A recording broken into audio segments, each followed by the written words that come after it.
I get asked all the time if I would do our home DIY projects the same way again, and the honest answer is not exactly. I definitely don't regret them, but living with projects for a few years really changes how you feel about them. So I wanted to share some of what I'd actually do differently now after living in the spaces day to day. Most of the projects that you've seen on my channel were done while I was really learning as I went along, balancing my time, my budget, my energy with my day job. And I think that's true for a lot of people. You're just trying to make things better as you go. Some things worked great and some things taught me a lot. So let's get into it. The first lesson I learned, purge first, then organize. One of the biggest things I'd change for a few of these projects is that I would purge the stuff first and then I would organize the stuff. I would buy the containers after I had already purged and decided what I wanted to keep. It's really easy to buy like the cute bins and baskets and then try to force your stuff to fit into them, but the fact is it's a lot more practical to first figure out what you actually want to keep. I've definitely been guilty of doing this in my closet, which I touched on a little bit in my Closet Detox Challenge series, and I absolutely ran into this same issue when I turned a messy, non-functioning closet in our kitchen into a mini butler's pantry. Ultimately, I loved the way the project turned out,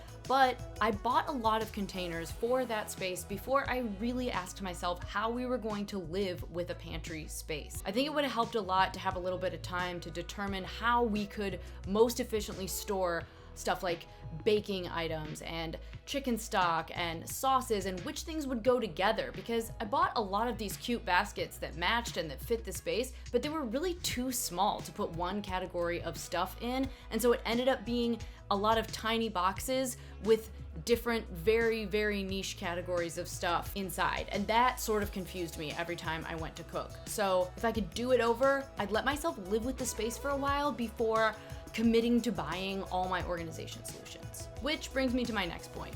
Number 2, be honest about how you actually live. With so many of these projects, I would be a lot more honest with myself about how I actually live and how my family actually lives in our home. Like those perfectly decanted pantry containers of nuts and crackers and dates and all these things that we rarely actually eat as snacks, even though I would like to be the type of person who eats healthy nuts and dates as snacks. We just don't do it that often. They look beautiful, but I know myself, and if something is stacked under a bunch of other containers and I have to decant it when I get home from the grocery store in order to put it away, it's probably going to be more trouble than it's worth. So designing for your real habits instead of for your aspirational self is huge. Lesson number 3, wait for the thing you actually want. This is a big one. There's so many places where I would wait and save for the thing I actually wanted instead of just buying a cheaper substitute just to get it done. I've learned the hard way that settling usually just means you end up replacing the thing later. So even if it means waiting until something is back in stock or waiting until you can save up for the item you actually want, I think that's always worth it. One area of my home where I've been so glad that I did do this in practice was in my studio. I was so tempted to buy a cheaper, lower quality velvet couch for this space because this article one that I wanted was back ordered for months, but I ended up deciding to wait and save for the one I actually wanted, and it paid off so much. I've had this studio space for over 5 years now, and every time I sit on this couch, I'm so glad I waited for the thing I actually wanted, and I gave myself the patience and the time to save up for it and go for it. Lesson number 4, let it be simple sometimes. Not everything needs to be a massive project. I haven't actually done a full-scale video about it yet, but on the other side of this studio, I decided the room really needed some more practical storage with closed doors so that I could put away messy art supplies and things that were too unsightly to put on my pretty built-in shelves that were sort of more of a display type storage. So I toiled for a long time trying to think about how I could, configure an idea for another large-scale IKEA hack for this new storage solution. And ultimately, I realized that these particular cabinets didn't need to become this big, drawn-out DIY. We installed the cabinets, we added a few unique touches. I got some unlacquered brass hardware and we inset it, and we got some hidden indirect lighting that we put on top, and they were good to go. They looked great. Sometimes simple is the way to go.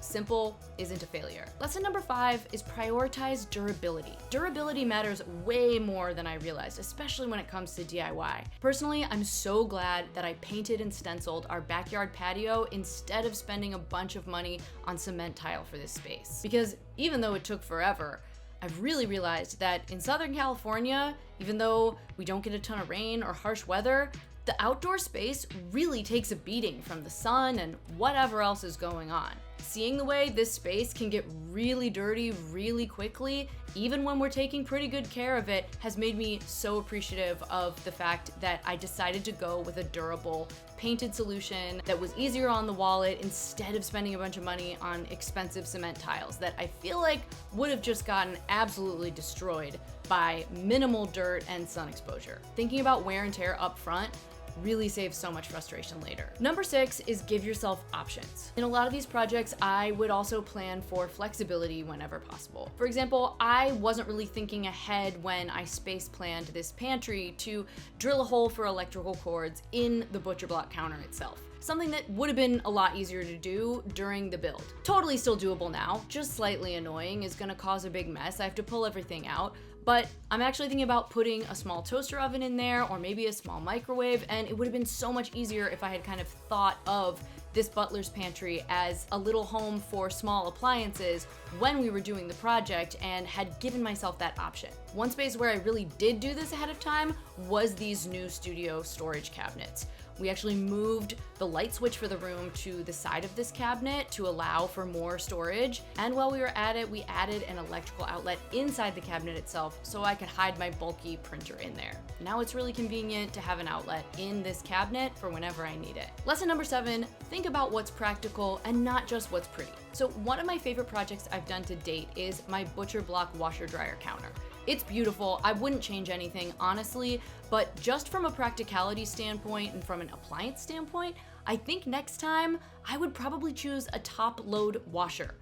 In this space, it's hard to say because this washer dryer counter lives in our kitchen, so it's out in the open, and a top load washer really wouldn't have been practical here, but it turns out these front load machines get very mildewy very quickly. And if you have one of these and you have tips on how to keep them clean, please drop them in the comments. That kind of thing wasn't something I really researched or thought through at the time. I sort of just knew I wanted to create this laundry counter, and a front load machine was the only thing I considered. But if we ever do an addition on this house and we put the laundry in its own separate space, I might go for a top load, because practicality of not having to clean out a smelly machine like once every couple of weeks, I think would be a game changer. Number 8, really think about how you can work efficiently in a big project. My most popular DIY by far on YouTube is my IKEA Billy bookcase hack that I did to create built-in shelves for my studio. I absolutely love it. Wouldn't change really anything about the project itself. It has remained one of my favorite things that we've done in this house to date, and I still absolutely love it. But a lot of you pointed out in the comments that I easily could have sanded and primed all of these bookcase panels before I built everything, which is not the order that I did it in.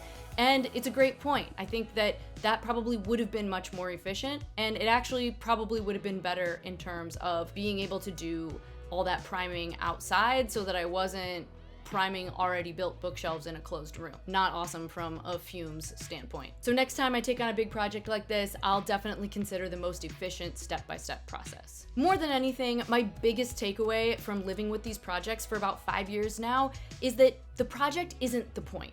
Living in the space and living with the project is. It's not about how it looks on day one. It's not about how it looks on Pinterest or YouTube. It's about how it feels years later and how it serves your space and serves your family. And that perspective only comes with time. And now for a quick channel update. I know I've been a lot quieter on here lately, but it's not because I'm out of ideas. I actually have a ton of projects planned and in the works. It's actually because I'm in a season of touring a lot. My day job is being a touring musician. You can see the instruments in the background. And that means right now I'm away from home more than I'm here sometimes. So the timing on some projects has been slower, but this channel still matters to me so much. I'm really excited to get back into it when I'm home more consistently, which is coming up very soon. And I can't wait to share things with you all as they come together instead of rushing them. So stay tuned. I'm really excited to share with you what I've been working on. Now, if you've lived with your own DIYs or home improvement projects, I'd love to hear what you learned along the way or what you would do differently next time. Thanks so much for sticking around. I really appreciate you being here. Be sure to subscribe for more videos and more projects coming soon, and I'll see you guys in the next video.